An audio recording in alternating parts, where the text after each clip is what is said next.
Ja, darüber gibt es viele Missverständnisse, gerade bei jungen Studierenden, die Soziologie häufig und dieses schon seit Jahrzehnten gerne verwechseln mit Sozialpädagogik und Sozialarbeit. Das ist Soziologie nicht.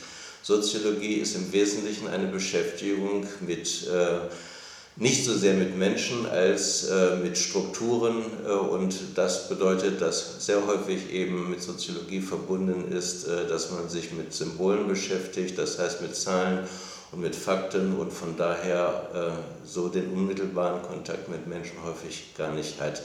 Was macht man mit Soziologie? Erstaunlicherweise die Hauptbeschäftigungsquelle von Soziologie besteht darin, anschließend Forschung und teilweise eben auch Lehre zu machen.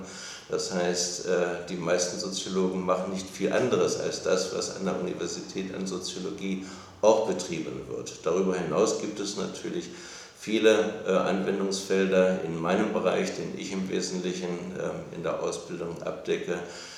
Ist auch viel Demografie dabei, das heißt, es gibt viele Möglichkeiten, entweder in statistischen Ämtern unterzukommen, in Planungsabteilungen von Städten, von Ländern und vom Bund, in Planungsabteilungen von Wohlfahrtsverbänden beispielsweise und selbstverständlich in nicht-universitären Forschungseinrichtungen, wie beispielsweise das Institut für Arbeitsmarkt- und Berufsforschung in Nürnberg oder das Deutsche Jugendinstitut in München, die beides sehr große Arbeitgeber sind. Derzeit bin ich Kuratoriumsvorsitzender von GESIS, das ist die Deutsche Sozialwissenschaftliche Infrastruktureinrichtung, wo es auch 200 Arbeitsplätze für Soziologen gibt.